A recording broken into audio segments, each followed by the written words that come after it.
Welcome to Samaritan's Well Soul Sense podcast. We're excited today to have Chaya Garcia. She's a relationship expert out of Atlanta. She does coaching there and all kinds of training. Welcome to the show, Chaya. Thank you so much, Mark. Thank you so much for having me. Glad to have you. Well, tell us a little about what you do and kind of give us an understanding of kind of your perspective on what you bring to relationships. So I'm a relationship expert. I help single women who are high achievers attract and sustain lasting love.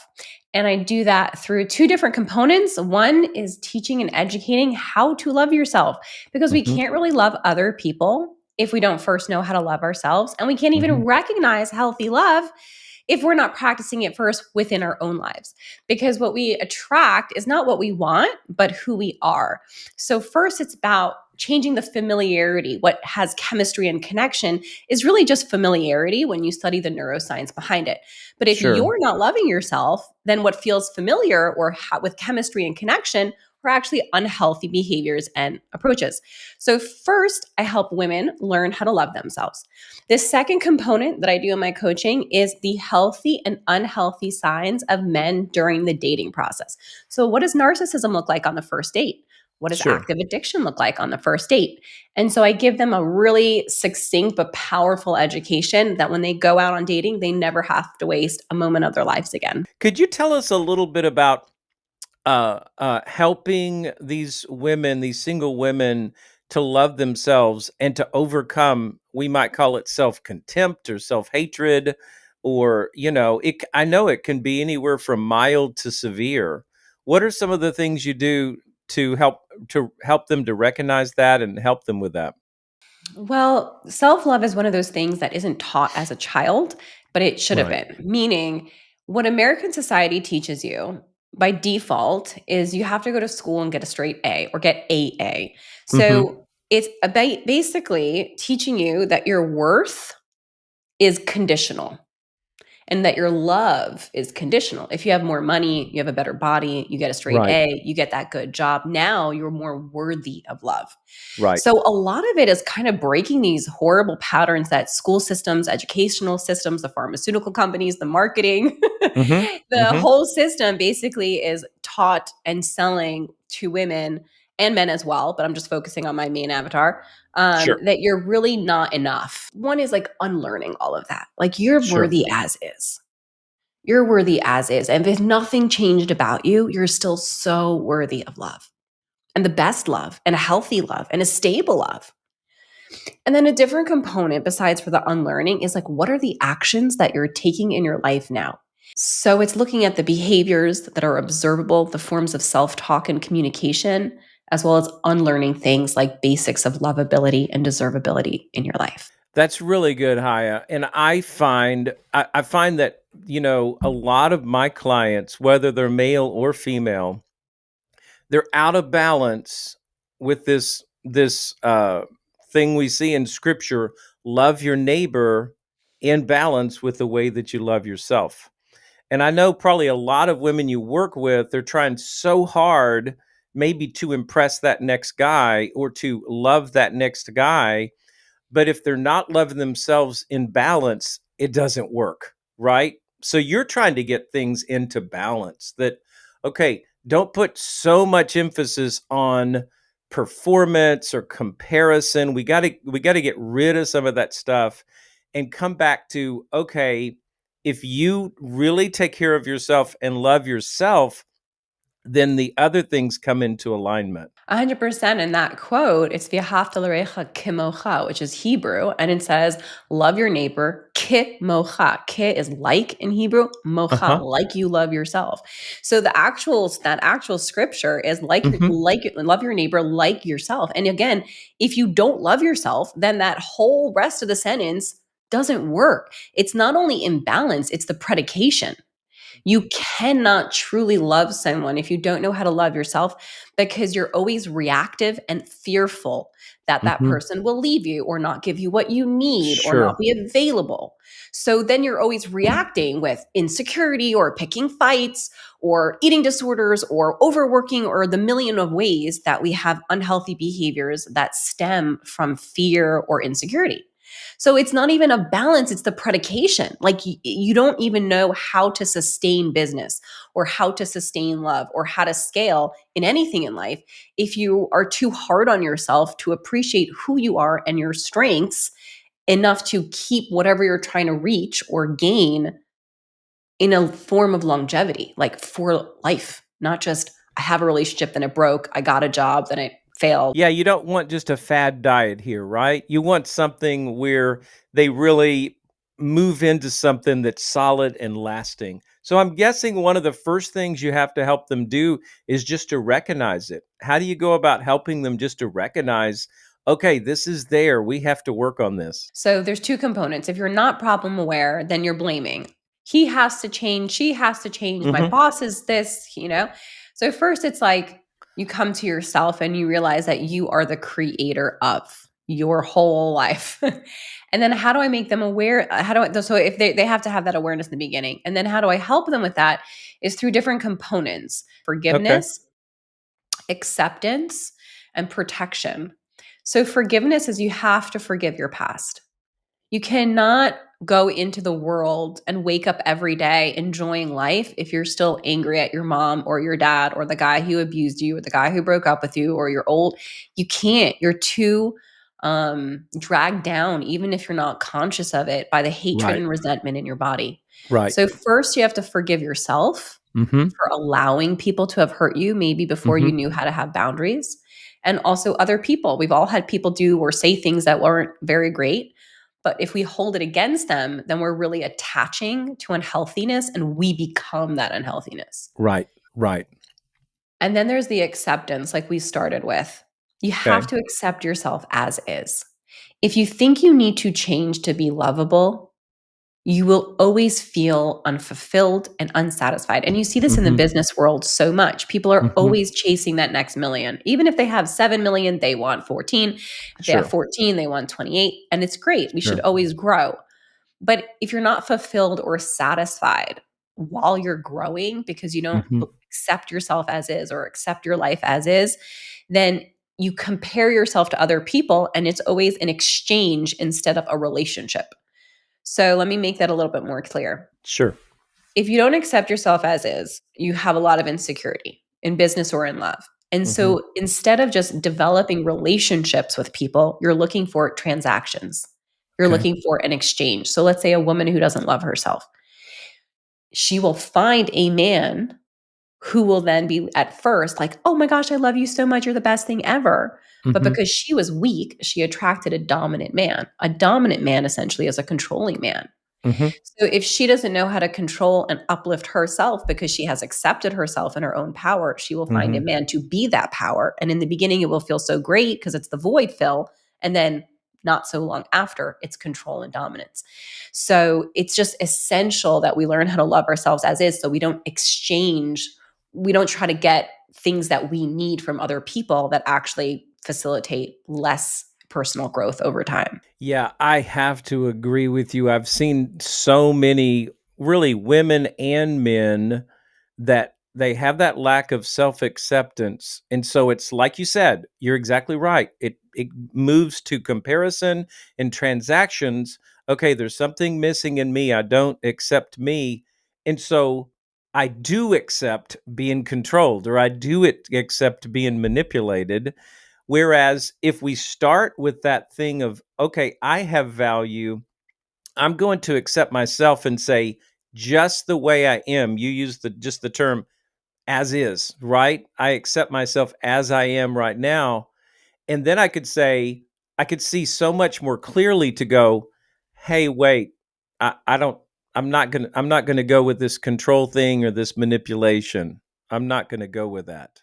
How do you see that coincide in women that you're coaching as they accept who they are, that they can begin to say no to some of these unhealthy patterns in relationships? You're not even attracted to it anymore. It's very fascinating. It's like, if Hmm. you're a monkey and you go, ooh, ooh, ooh, ah, ah, ah, then you're like, ooh, look at that other monkey. But if you decide that you're a unicorn and I joke with my kids, horses say neigh and unicorns say yay. So That's like if good. you're a unicorn and you're like yay and the chimpanzees are going ooh ooh ah, ah, like you stop being attracted to what is different from you. Subconsciously we're attracted to similarities and Yeah. familiarities, even if it means your father was an alcoholic rageaholic and hit you.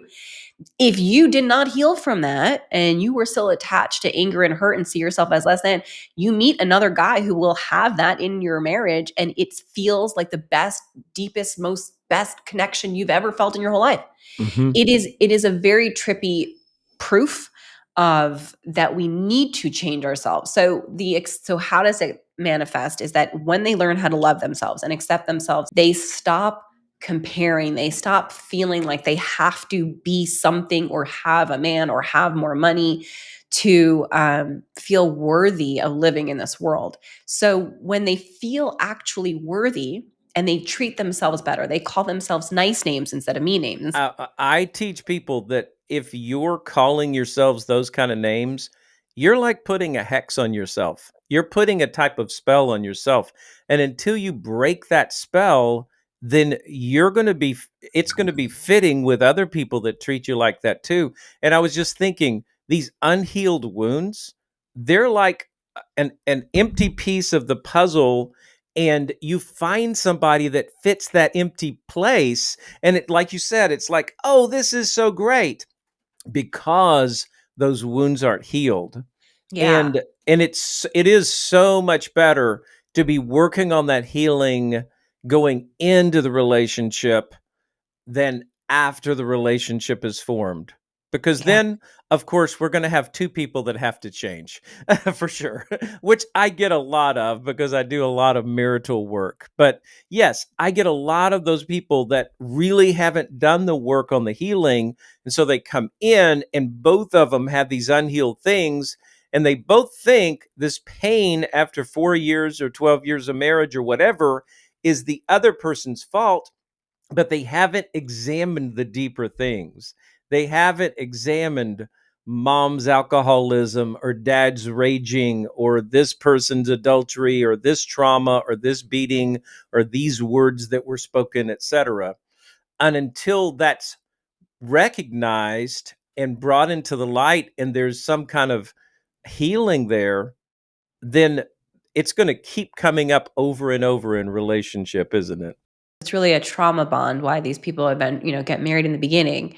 And if you don't take full responsibility for everything that happens in your life before or after marriage, you can't make any change because the only person who can really change you is you. And Right. blaming other people is just saying, I'm a victim, I'm out of control.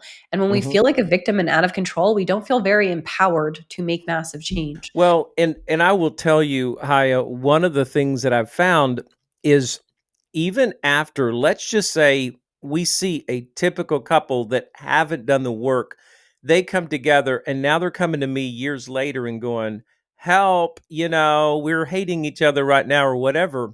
If they start to make that growth, it really forces their partner to make a choice. I'm either going to get healthier along with you or we're going to part ways. It's almost always, one of those two.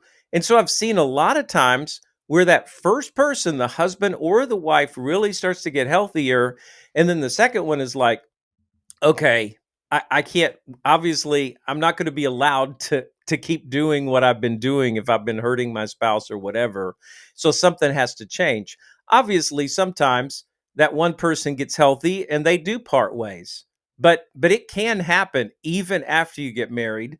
It's just so much easier to do it beforehand. So tell us a little more. You already told us about forgive and acceptance. What was your third thing, main thing that you work on with them? Protection. So Okay. protection is essentially boundaries. Like if Yeah. I love myself, I therefore am obligated to protect myself. And so Right. again, a lot of women say like he did this or she did. I'm like, no, no, no. You allowed it. Like, do you have 2 feet? Not everyone does, but do you have 2 feet? Are you able to walk Mhm. away? Are you able to Mhm. click off on the phone? Do you have to listen to Mhm. the whole voice note? Like people don't even understand what protection practically looks like. They assume that they need to stay, that they need to listen, that they need to hear people out, that it's the right thing to do, that it's the least that they can do, that it's okay because they Right. understand the anger. It's like, no, if you love you, you're obligated to protect yourself. And protection Mhm. means you don't stay or listen or be in environments or conversations or with people or places that cause you stress, discomfort, harm, or just dis-ease. If you just don't want to be Mhm. there, you don't have to be there. If it's a dinner and the whole time your heart's pounding and you're so disinterested, get up and leave. I think about unnecessary pain is any kind of pain that I'm going through that is not necessary for my growth and or the relationship growth, right? Because Yeah. like let's just say in a scenario where a couple gets into a the boyfriend starts yelling at her and stuff like that. Well, there's no growth that's going to be coming from the boyfriend yelling, right? Like you said, you've got to remove yourself. You've got to think highly enough of yourself. And by the way, of the other person too. Because honestly, if I enable that behavior, that's not me loving that other person, right? It's not me loving me or me loving that other person. Of course, sometimes you know, um, I mean, there's occasions where the emotions might be high. I may have just backed into my boyfriend's car, and for a moment he's really upset, but that's not his norm. And he gets control of himself pretty quickly. And even in a case like that, it's fine to go, hey, listen, I really blew it, but I'm going to take a break for a minute because I don't want to be yelled at or cussed at. I get that, right? But if it's not necessary pain, we need to be protecting ourselves. We need to be putting up boundaries. I agree. The hardest thing to teach these ladies is just to, I guess, really believe that they're worthy. I still think that's the hardest. But boundaries, but because once you get the worth, the boundaries are still more of a byproduct. I have seen so many strong women kind of not necessarily brag about it, but you can tell they kind of think of themselves as stronger than the average woman. I can take more. Right. Just because you've learned how to take more doesn't mean that's the right thing to do, Right. right? And so that's where you go. You have to lower that, in a sense, lower that tolerance for pain. Hey, the tolerance for pain is great when you're giving birth, going through a death, going through really hard times that cannot be avoided. Man, that comes in great. Hopefully you still turn to God along with that that that tenacity that he's given you and that you've learned. But you're right. I see so many women stay unhealthy in an unhealthy relationship because they tough it out. You absolutely have to break the cycle. And of course, I think a lot of what you're trying to do is help them to break the cycle before they go get married, before they, to find that healthier person. So I have different offers. So basically a 90-day acceleration, a 6 months, and a 12 months. Okay. And the 90-day is basically just the mastermind. So it's weekly group coaching for 3 months. And the 6 month one is group coaching plus monthly one on ones. And I give them a questionnaire. So, first, I customize a questionnaire based on getting to know them of exactly what they need to work on, what deeper problems they need to ask themselves. It's like a customized, personalized journaling session for them and their issues or their hardships or things that they want to process a bit deeper with themselves. Then we Mhm. have our one on one. And then I give them a customized blueprint of like, this is what we worked on, this is what your struggles are, and these are the next best steps for your healing process. And so that we do that every month one on one, as well as weekly. They have the group coaching where I speak like this, but with a whole group, and we go Sure. over forgiveness, acceptance, vulnerability, worth. And then they also Mhm. have a Q&A at the end of the mastermind to get their personalized questions or clarifications. You learn it by learning it. It has to be uncovered. It has to be recognized. Haya, tell us how to get in touch with you. And we'll put this on the podcast too, but how do we get in touch with you? Go to connectwithchaya.com. So connect, Connect, Okay. with Chaya, Chaya. and that is my personal booking link. And if you really want to connect, you'll book a call and we'll get on a call and we'll see where you're at, what your relationships have been like, and where you want to go to get you there. That's great. Well, thank you so much for being on here, Chaya. We pray blessings for you and all of your work with women. It's very needed. We need more relationship experts like you. So thanks so much for being on Soul Sense. Thank you so much, Mark. It was such a pleasure. If you enjoyed this podcast, please do us a favor and like, subscribe, and share with others who might need it. And you can find additional resources at Samaritan's Well.